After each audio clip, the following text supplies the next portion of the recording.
नमस्कार विद्यार्थी मित्रांनो, मी अवंतिका ग्लोबल ऑनलाईन मराठी क्लासेसमध्ये पुन्हा एकदा आपलं स्वागत करते. महाराष्ट्र सेट परीक्षा 2026 याकरिता आपण प्रिपरेशन करीत आहोत. कम्युनिकेशनचा आपला जो टॉपिक आहे तो अभ्यासून झालेला आहे. आजचा जो सेशन आहे, जो क्लास आहे, त्यावर आपण कम्युनिकेशन यावर आधारित काही इम्पॉर्टन्स क्वेश्चन्स बघणार आहोत. सो आपला पहिला प्रश्न आहे, which communication theory introduced us to the question of noise? मराठीत प्रश्न बघूया. कोणता संवाद सिद्धांत आपल्याला नॉईज या प्रश्नाची ओळख करून देतो? ऑप्शन दिलेले आहेत. Option A Schramm model, option B Lasswell model, option C Shannon model, option D Gerbner cultivation theory. मराठीत आहे Schramm Schramm model, Lasswell model, Shannon model की गर्डनरची cultivation theory. So correct answer जे आहे ते आपलं शॅनन मॉडेल. शॅनन मॉडेलनी 1948 मध्ये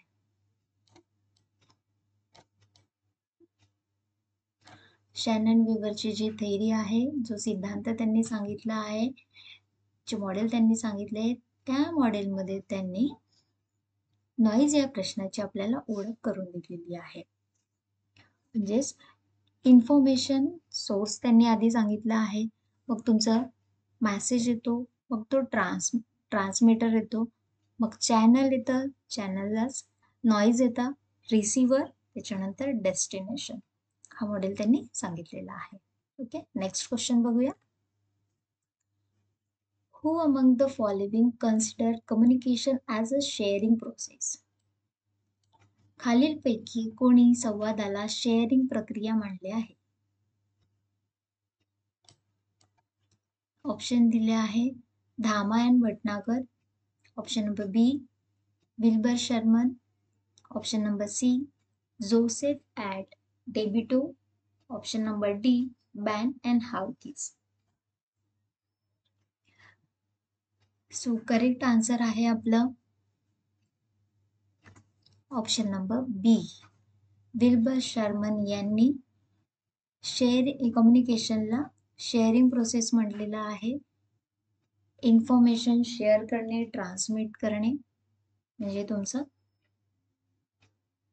communication होय. तुमची कल्पना, तुमचं नॉलेज ज्या थ्रू तुम्ही शेअर करीत असता. Okay, third question is which communication model first emphasizes the importance of encoding and decoding? कोणत्या संप्रेषण मॉडेलने प्रथम एनकोडिंग आणि डिकोडिंग यांचे महत्त्व अधोरेखित केलेले आहे? ऑप्शन्स बघूया. Option number A Shannon Weaver, option number B Wilbur Schramm model, option number C both A and B, म्हणजे शर्मन वीवरनी पण आणि शॅनन वीवर आणि विल्बर शर्मन दोघांनी म्हटलं आहे की none of the above. So correct answer असणार आहे आपलं विल्बर शर्मन मॉडेल. यांनी त्यांच्या मॉडेलमध्ये एन्कोडर, डिकोडर, सिग्नल, रिसिव्हर आणि डेस्टिनेशन या घटकाचा समावेश केलेला आहे. हे मॉडेल त्यांनी दिले होतं 1954 मध्ये. 1954 ला शर्मननी हा मॉडेल दिलेला आहे. Question number 4, which of the following is a communication flow? खालीलपैकी कोणता संवाद प्रवाह आहे? Option A downward diagonal, B downward upward, option number C downward upward and horizontal आणि डी ऑल. मराठीत बघूया काय पर्याय दिलेले आहेत. खालच्या दिशेने मीन्स डाऊनवर्ड, डायगोनल, कर्णरेषा, खालच्या दिशेने, वरच्या दिशेने, डाऊनवर्ड, अपवर्ड दोन्ही, खालच्या दिशेने, वरच्या दिशेने, क्षैतिज जे तुमचं हॉरिझॉन्टल, आडव्या दिशेने पण आपण याला म्हणतो की डी, ड, सर्व. So correct answer is D. जो संवाद होतो हा संवादाचा जो फ्लो असतो, कम्युनिकेशनचा जो फ्लो असतो हा सर्व बाजूने होत असतो. म्हणजे तो डाऊनवर्ड टू अपवर्ड पण असतो. डाऊनवर्डलाच आपण टॉप टू बॉटम म्हणतो. अपवर्डला याचे उलट बॉटम टू टॉप मीन्स खालच्या दिशेने वरच्या दिशेने खाली जाणार. Okay. Upward, downward, horizontal. Horizontal means तुमचं लायनर मॉडेल, लायनर नाही वर्टिकल म्हणता येईल याला.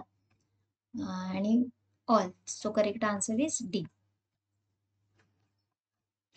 Question number 5. Which of the following is not a principle of effective communication? खालीलपैकी कोणते प्रभावी संवादाचे तत्व नाही? Option number A, participation of the audience, प्रेक्षकांचा सहभाग.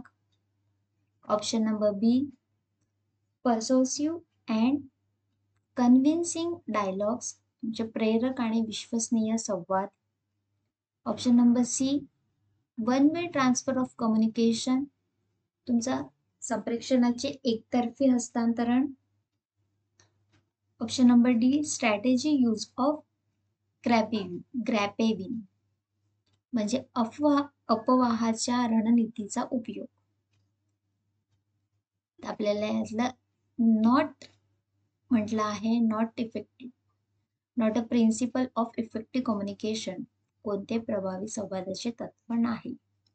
सो याचा करेक्ट आन्सर आहे option number C, one way transfer of communication. एकतर्फी जे कम्युनिकेशन असतं, जो फक्त एकटा व्यक्ती बोलत असतो आणि बाकीचे ऐकत असतात, तर हे इफेक्टिव्ह कम्युनिकेशनचं इफेक्टिव्ह कम्युनिकेशन याला म्हणता येणार नाही.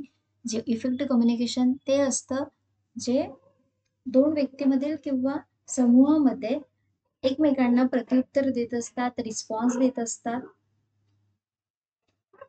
ते म्हणजे तुमचं effective communication. One way communication मध्ये एकटाच बोलणारा व्यक्ती असतो आणि बाकीचे असतात ते लिसनर असतात. तर म्हणून हे प्रभावी संप्रेषण असू शकत नाही. 6 काय आहे क्वेश्चन बघू. The process of flow of information from the generator to the user is.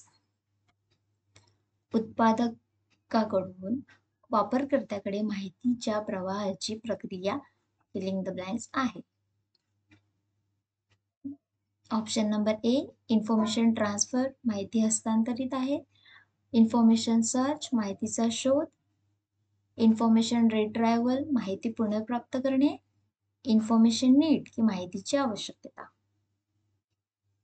उत्पादकाकडून वापरकर्त्याकडे माहितीच्या प्रवाह म्हणजे माहिती जेव्हा ट्रान्सफर होते त्यामध्ये जी प्रक्रिया घडते त्याला आपण काय म्हणतो? तो correct answer is information transfer, माहिती हस्तांतरण असं त्याला म्हणतात. Question number 7. Not a feature of informal communication. Informal कम्युनिकेशनचे आपल्याला वैशिष्ट्ये खालीलपैकी कोणते नाहीये हे सांगायचं आहे. सो इंडिपेंडेंट ऑफ ऑथॉरिटी, अधिकारापासून स्वतंत्र. Option number B, no responsibility. Option number C, slow moving. Option number D, unsystematic. So informal मराठीत बघून घेऊया. अधिकारापासून स्वतंत्र मीन्स इंडिपेंडेन्स ऑफ ऑथॉरिटी, कोणतीही जबाबदारी नाहीये, रिस्पॉन्सिबिलिटी नाहीये त्यांच्याकडे कुठली. मंदगतीने चालणारे मीन्स स्लो मूव्हिंग आहे का. अव्यवस्थित, अनस्ट्रक्चर्ड आहे का, पद्धतशीर नाही आहे.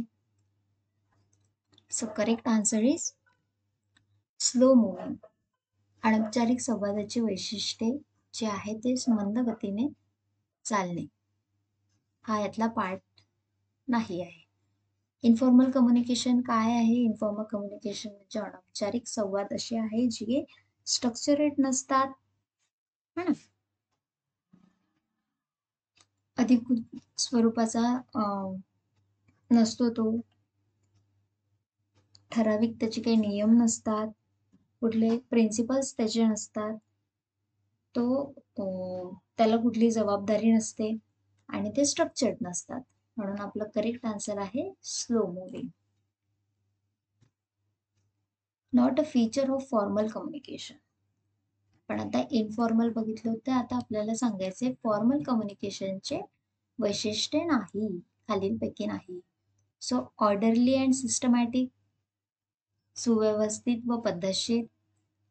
बी टास्क ओरिएंटेड म्हणजेच कार्याभिमुख. सी कॅरीज मॅसेज फास्ट, संदेश जलद वाहून नेतो. स्लो मूव्हिंग मंदगतीने. So answer is carry message fast, संदेश जलद वाहून नेतो हे औपचारिक संवादाचे वैशिष्ट्य नाही. म्हणजेच फॉर्मल कम्युनिकेशन हे ऑर्डरली सिस्टमॅटिक असतं, स्ट्रक्चर्ड असतं, पद्धतशीर असतं, प्लस टास्क ओरिएंटेड कार्याभिमुख असतं. स्लो मूव्हिंग मॅसेज हा फास्ट जातोच असा नाही, स्लो मूव्हिंग मंदगतीने पण चालणारा आहे. Question number 9. Communication between equal is called. Communication समतुल्यांमधील संवाद असं म्हणतात. समतुल्यांमधील संवाद खालीलपैकी कशाला म्हणतात ते बघायचं आहे. Option number A lateral, B temporal, C intrapersonal आणि D terminal. So correct answer is lateral. Communication between equal. Lateral communication म्हणजे असं आहे ज्यात एखाद्या संस्थेमधील वेगवेगळ्या कार्यात, एखाद्या संस्थेमध्ये पण वेगवेगळ्या कार्यात जे काम करत आहेत त्या कामाविषयी वेगवेगळ्या घटक येऊन बोलतात. एखाद्या विषयी माहिती घेत असेल, आपलं मत सांगत असतील, है ना? जसं वरिष्ठ आणि कनिष्ठ त्यात असा कुठलाच प्रकार नसतो. ते सर्व सारखे असतात. ते म्हणजे तुमचं लॅटरल. त्यालाच आपण पार्श्व असं मराठीत म्हणतो. म्हणून communication between equal is called lateral. Question number 10. Routine information flow through. नियमित माहिती कोणाद्वारे प्रसारित होते? ऑप्शन्स दिलेले आहेत. A downward, B upward, C horizontal and D external. खालच्या मराठीत बघू. अ खालच्या दिशेने, ब वरच्या दिशेने, क क्षैतिज, ड बाह्य. So the correct answer is downward. Downward कम्युनिकेशनलाच आपण काय म्हणतो दुसरं जर सांगायला गेलं तर टॉप टू बॉटम. हे जे कम्युनिकेशन असतं ते काय असतं? टॉप टू बॉटम असतं. म्हणजेच वरून खालच्या दिशेने येणार. From superior to subordinate.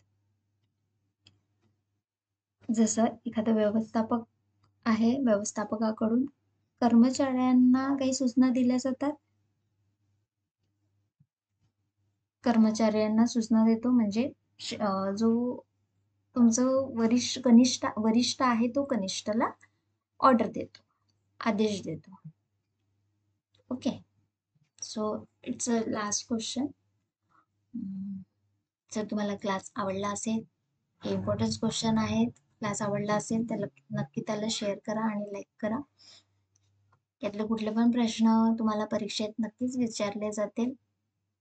So याचं तुम्ही प्रॅक्टिसही करू शकता. Thank you.